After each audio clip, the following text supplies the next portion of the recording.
You might know the feeling. You enter a new relationship, hoping things will be different this time.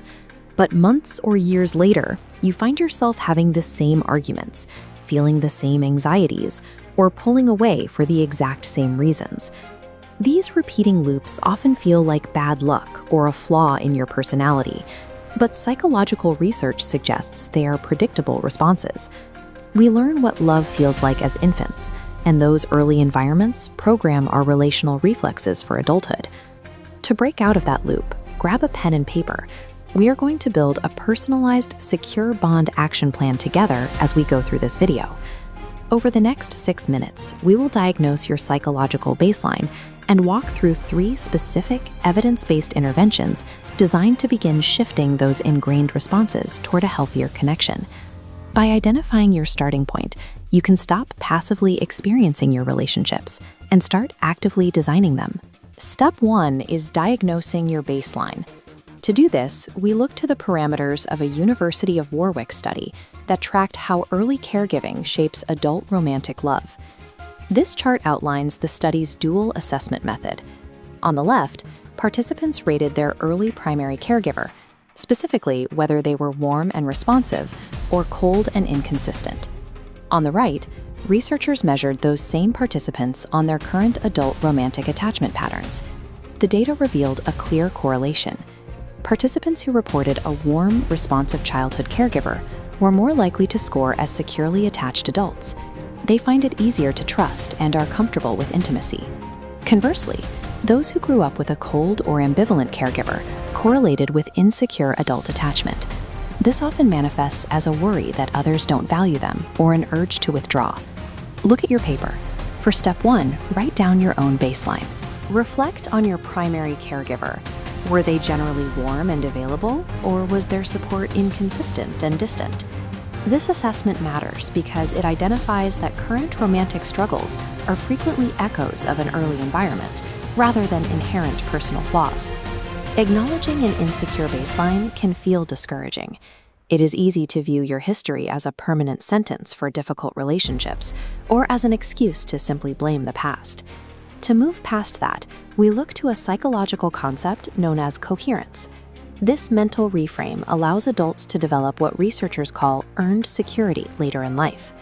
Achieving coherence means reaching an intellectual understanding that while your upbringing explains your relational triggers, it does not dictate your permanent character or your worthiness of love. For step 2 on your list, write down this coherent statement. My past explains my triggers, but it does not dictate my future. The human brain relies on neuroplasticity. Because adult attachment is a learned system, those ingrained responses can be rewired through deliberate, repeated practice. Coherence transforms your childhood history from a predetermined destiny into manageable data you can use to understand your reactions. Now we transition from your internal mindset to daily behavioral action. Step 3 is mastering the microbid. Relationship researcher Dr. John Gottman observed thousands of couples to see how they interact in real time. He found that couples who stayed together happily turned toward their partner's attempts for connection 86% of the time. Gottman describes this as an emotional bank account. Every time you validate your partner's attempt to connect, you are making a deposit that builds trust. These attempts, or microbids, are often subtle. A bid can be a sigh from across the room, pointing out something in the environment, or a casual touch on the shoulder.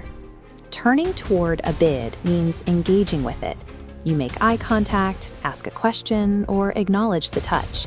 If you ignore the bid, say by looking at your phone, you miss the chance to build that emotional surplus. For step 3 on your plan, set a specific goal for today. Spot and deliberately turn toward 3 microbids from your partner or a friend. Relationship security is rarely built through grand romantic gestures. It grows through the compounding interest of these daily micro-validations. As a relationship matures, couples face a long-term threat, the natural fading of the honeymoon phase as partners become entirely familiar with one another. To counter this, we use the self-expansion theory of love. This explains how we can reverse that decline by acquiring new resources and perspectives together. Introducing novel, slightly challenging experiences together triggers the brain's reward system, mimicking the neurochemistry we feel during early attraction. For step 4, you need to schedule one completely new, challenging activity for this month. Move past passive routines and find a novel challenge. The activity must require learning or overcoming a mild obstacle together. Try a new skill like rock climbing or an escape room. The shared effort of navigating something unfamiliar is what maintains the emotional momentum. Enduring passion is not an accident. It requires deliberate, continuous novelty to prevent a relationship from stagnating. Look at the paper you have been filling out during this video.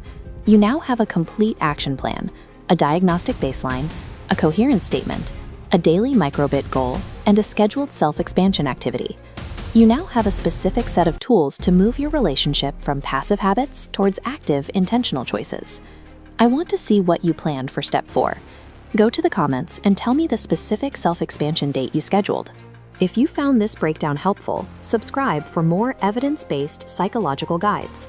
Secure attachment isn't just something you are born with, it is something you can consciously build.